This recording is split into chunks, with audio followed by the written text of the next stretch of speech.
Hi, I'm James, And I'm Anthony. and this is Words and Numbers.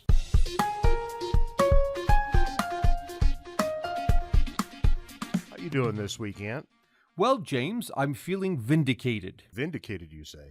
Well, last week, the government had hit the debt ceiling. Of course, had hit it a long time past, but they were finally talking about raising it. Congress was making noise about raising the debt ceiling, so I made a prediction on our episode last week that if it goes like it has in the past, when the government raises the debt ceiling, we should see the debt jump in 24 hours by about $400 billion, which is around over 150% of the normal daily increase in the debt.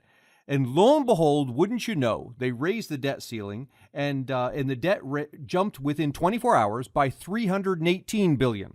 So in the big question, what are the interesting things you're thinking about this week? You're thinking about what we wrote last week. I'm just amazed. Well, I shouldn't say I'm amazed because we all saw it coming, right? But it's just, if we can predict this, with such accuracy as that, you think that the politicians could figure this out, right? You would think, but, I spent the week thinking about more interesting things, not the least of which was, well, the march on Washington by the Juggalos, I thought was just fantastic. And they managed to outdraw a demonstration in support of Donald Trump on the same day. I didn't see this thing. Juggalos are more popular than Trump, apparently, Huh. or at least the insane clown posse is. After that, I've been thinking quite a lot about Kurdish independence. Those of you who know me know that I lived for a year in Iraqi Kurdistan, and the Trump administration has come out and advised against a referendum looking to declare independence on the part of the Kurds. And it's kind of interesting that a sitting president of the United States would come out against political self-determination. Right. Now, I'm sure there's a lot of reasons for that, but the optics are pretty bad. And, for my part, I'm interested to see what my Kurdish friends do in the next couple of weeks. But from D.C. to Kurdistan, we go all the way to Venezuela for the meat and potatoes here this week. And a couple of things happened in Venezuela over the past week that are worthy of some consideration. The first of which probably a lot funnier than the second, funny in a sad sort of way.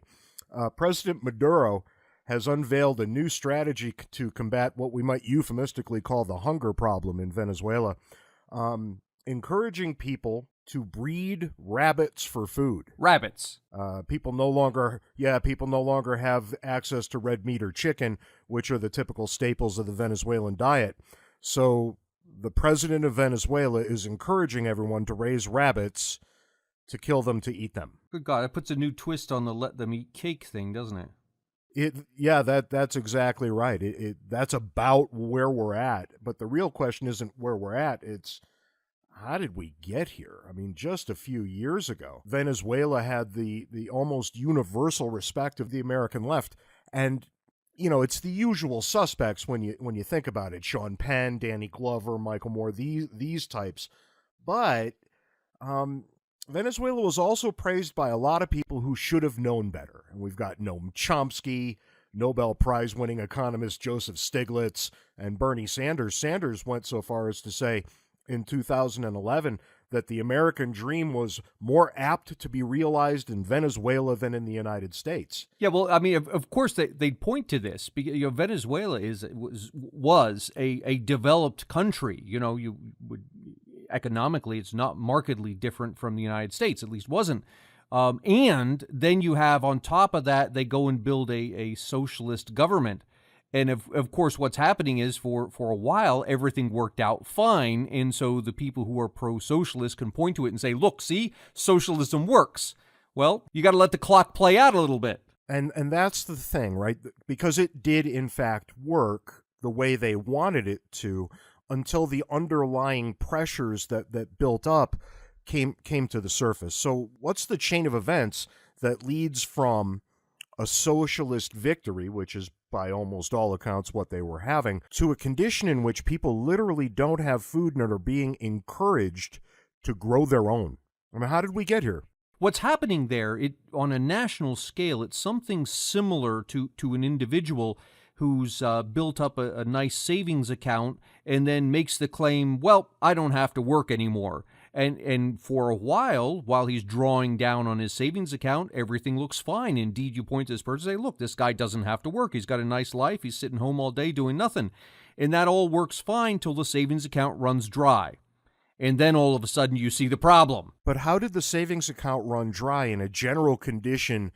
The Venezuelans find themselves sitting on top of money. That's literally what's happened, right? They sit on top of a massive oil reserve, and yet they can't manage to get it out of the ground and get it to market in sufficient quantity to fund their goals. And the problem here is the analog to the savings account where Venezuela is concerned, it's not money, it's the physical capital of the oil industry. So what happens is you have this oil industry that's producing, it's their major export.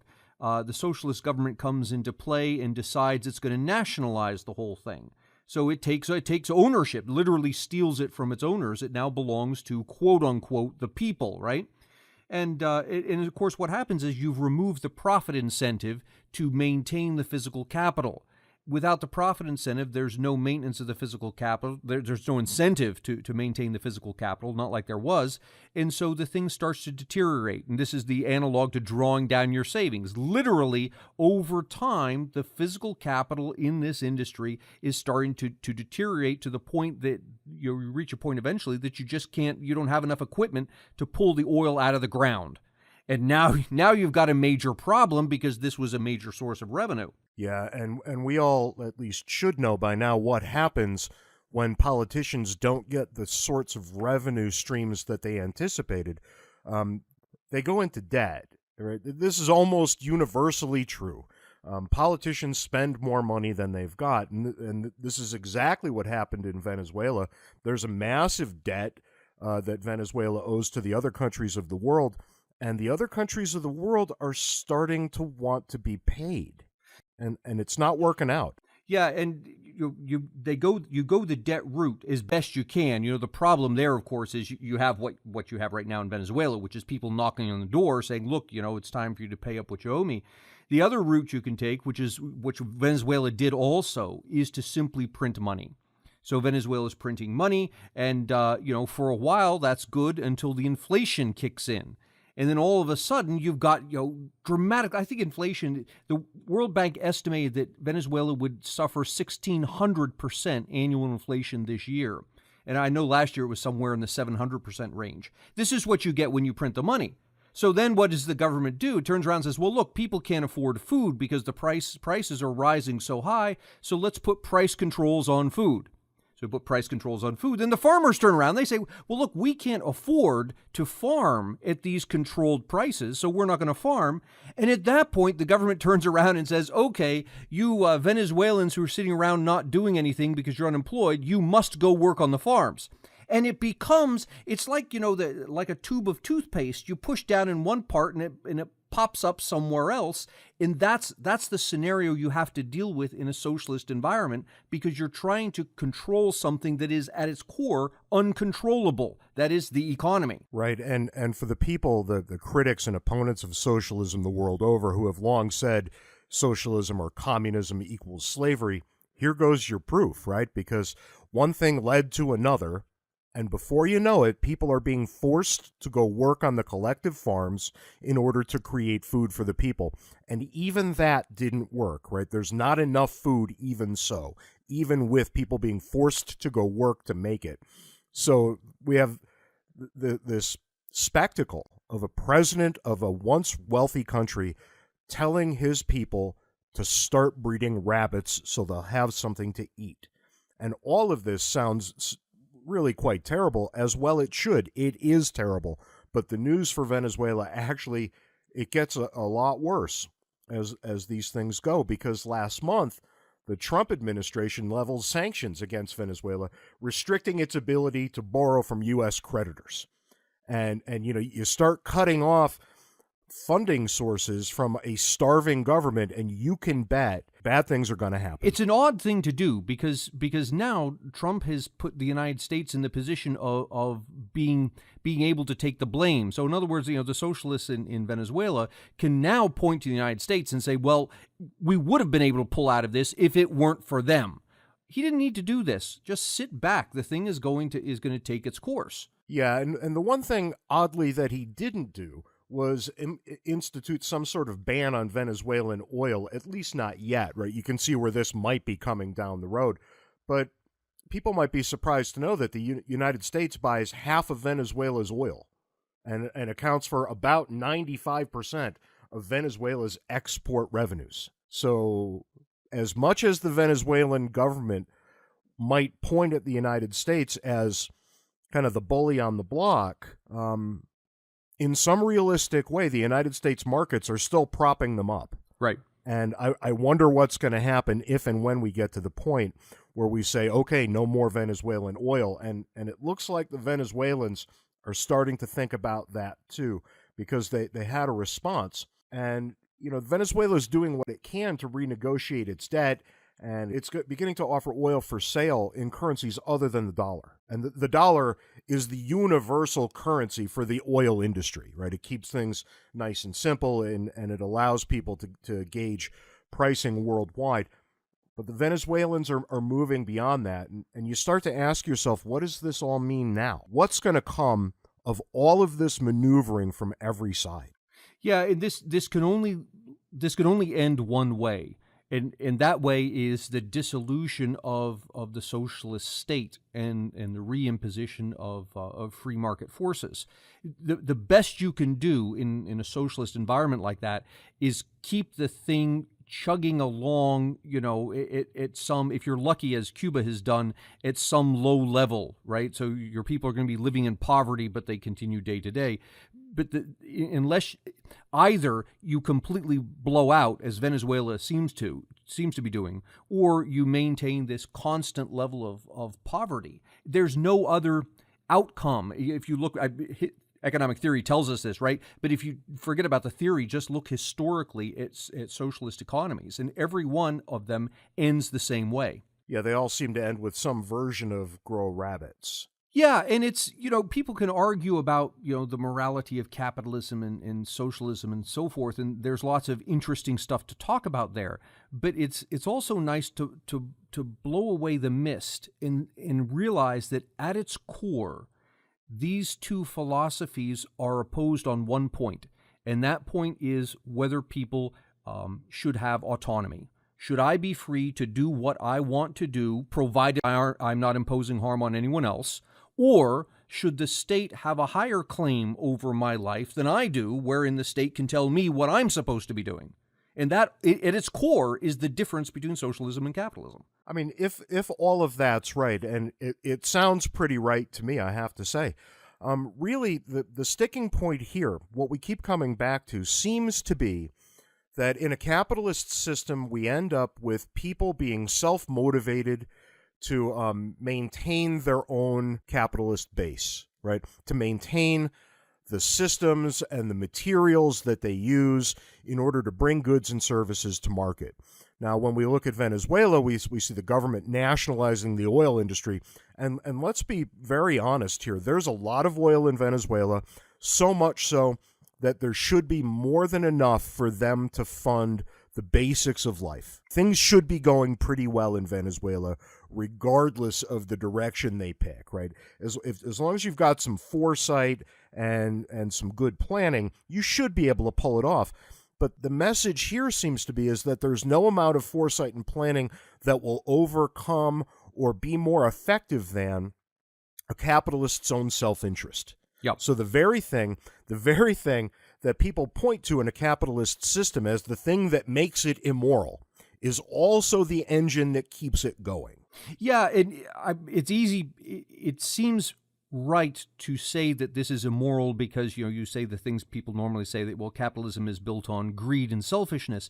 And it's not built on greed and selfishness. Greed and selfishness come from the person, right? You can have a person who's greedy and selfish, put him in a capitalist system, or you could put him in a socialist system. It doesn't change the fact that this person is greedy and selfish, right? Same thing with an altruistic person. You can put the altruistic person in either system, and he's going to be altruistic. The difference with the capitalist system is that there's a direct connection between choice and consequences. So if I make a choice and the choice is a bad one, I'm the one that has to live with the consequences of that, in terms of, earning less profit or losing my job or whatever it is. Conversely, if I make a choice and it's a good one, I also live with those consequences, and that comes in the form of profit or earning more income.